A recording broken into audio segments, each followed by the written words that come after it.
Hi friends, welcome to Kavitha's kitchen. இன்னைக்கு நம்ம கிச்சனில் ஒரு ஸ்வீட் ரெசிபியாக ரவா கேசரி செய்யலாம். வாங்க இப்போ இந்த ரவா கேசரி எப்படி செய்யறதுன்னு.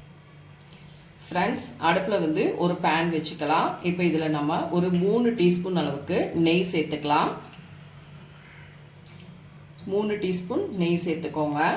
இதில் நம்ம ஒரு 2 டீஸ்பூன் அளவுக்கு கடலை மாவு சேர்த்துக்கலாம். கடலை மாவு சேர்த்து நீங்கள் கேசரி செஞ்சு பாருங்கள்.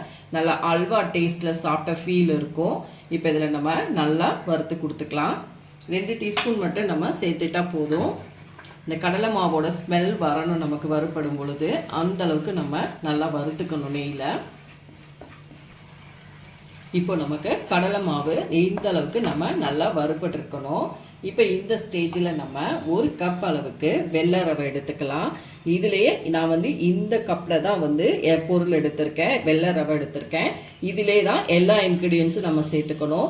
இப்போ இந்த கடலை மாவோடையே நம்ம இந்த ரவையும் நல்லா வறுத்துக்கணும். ரவையும் நமக்கு நல்ல ஒரு மனம் வரணும். அந்த அளவுக்கு நீங்கள் வறுத்து எடுத்துக்கோங்க. அடுப்பு லோ ஃப்ளேமில் தாங்க இருக்கணும். இது கேசரி சாப்பிட்ற மாதிரி இருக்காது, அல்வா மாதிரி நல்லா சூப்பராக இருக்கும். அல்வா சாப்பிட்ற ஃபீல் இருக்கும், நமக்கு டேஸ்ட்டு செம்மையாக இருக்கும். ரவையும் நல்லா நமக்கு சூப்பராக வறுபடணும். அப்போ தான் நமக்கு கேசரி செம்மையாக இருக்கும்.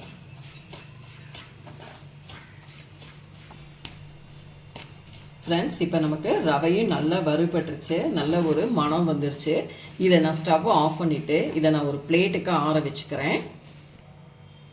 ஃப்ரெண்ட்ஸ், நம்ம ரவை கடலை மாவு வறுத்தோம் பாருங்கள். அதே பேனில் நான் இந்த கப்பில் தானே நான் வெள்ளை ரவை எடுத்தேன். இந்த கப்லேயே நான் 3 கப் அளவுக்கு, அதாவது 1 கப் வெள்ளை ரவைக்கு 3 கப் அளவுக்கு நான் தண்ணி அளந்து ரெடியாக வச்சுருக்கேன். அப்போ இதை பேனில் நம்ம சேர்த்துக்கலாம். இந்த தண்ணி நல்லா கொதிச்சதுக்கப்புறம் நம்ம வறுத்து வச்சுருந்த பாருங்கள் கடலை மாவோட ரவை, அதை சேர்த்து நல்லா நம்ம கிண்ட ஆரம்பிச்சிடலாம். இப்போ தண்ணி நமக்கு நல்லா கொதிக்கணும். இப்போ நமக்கு தண்ணி நல்லா கொதிச்சிருச்சு. நான் கலருக்காக ரெட் கலர் ஃபுட் கலர் எடுத்திருக்கேன். தண்ணி கொதிக்கும் போதே நீங்கள் சேர்த்துக்கோங்க. இப்போ நம்ம வறுத்து வச்ச அந்த ரவையும் கடலை மாவையும் உள்ளே சேர்த்து கிண்டிக்கலாம். நம்ம கிண்டும் போது அடுப்பை லோ ஃப்ளேமில் வச்சுக்கோங்க. வச்சுட்டு நல்லா கிண்டிக்கோங்க. நமக்கு கட்டி விழுகாது. ஏன்னா நம்ம ரவையை நல்லா வறுத்துட்டோம், கடலை மாவே ரவையும். ஸோ நமக்கு கட்டி விழுகலாம் சான்ஸே இல்லை. நல்லா பர்ஃபெக்டாக அதுவே சூப்பராக வரும்.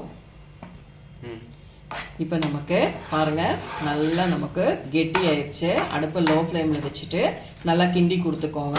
இந்த ஸ்டேஜில் நம்ம கொஞ்சமாக உப்பு சேர்த்துக்கணும். உப்பு ரொம்ப வேணாம், சும்மா கொஞ்சமாக இந்த அளவுக்கு நீங்கள் சால்ட்டு சேர்த்துக்கோங்க. ஸ்வீட்டை நல்லா எடுத்து கொடுக்கும்.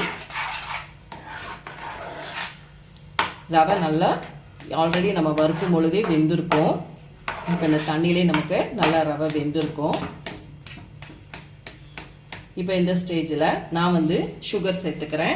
3/4 கப் அளவுக்கு சுகர் சேர்த்துக்கலாம். எனக்கு இது ஸ்வீட் போதுமான அளவு.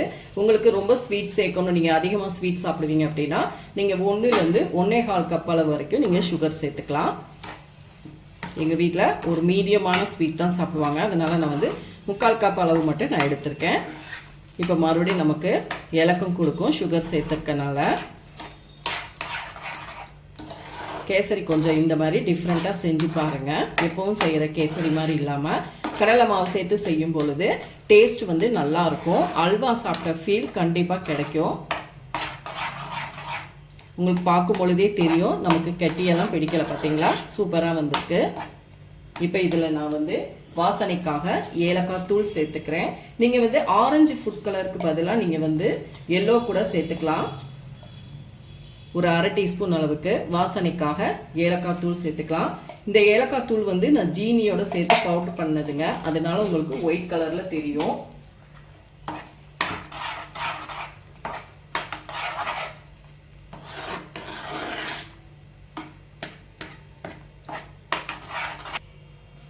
இப்போ நம்ம இன்னும் ஒரு 2 டீஸ்பூன் அளவுக்கு நெய் சேர்த்துக்கலாம்.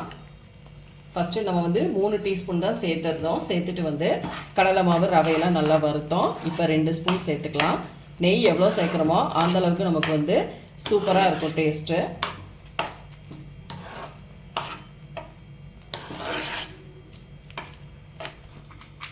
இப்போ நான் ஒரு சின்ன பேனில் ஒரு 3 டீஸ்பூன் அளவுக்கு நெய் சேர்த்துருக்கேன். ஆல்ரெடி 2 டீஸ்பூன் ஊற்றிட்டேன், மெல்ட் ஆயிடுச்சு.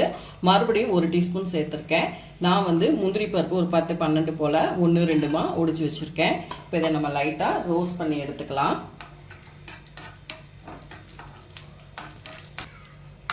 இப்போ நம்ம நெய்யில் வறுத்து வச்சோம் பாருங்கள் முந்திரி பருப்பு, அது வந்து இப்போ இந்த கேசரி ரவா கேசரியில் நம்ம சேர்த்துக்கலாம். சேர்த்துட்டு மறுபடியும் நம்ம நல்லா கிண்டிக்கலாம்.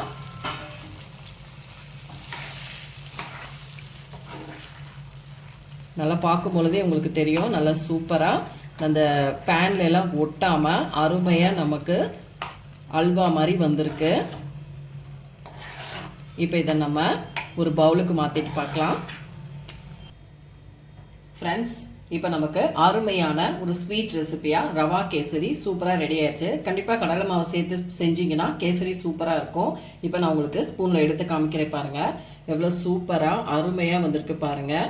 நல்லா மலர் மலராக அருமையாக இருக்கும். ஸ்பூனில் கூட நமக்கு ஒட்டலை, அவ்வளோ டேஸ்ட்டாக இருக்கும். நெய் வந்து நீங்கள் இன்னும் நிறையா சேர்க்கறதா சேர்த்துக்கலாம். நான் வந்து கொஞ்சம் கம்மியாக தான் நெய் சேர்த்துருக்கேன்.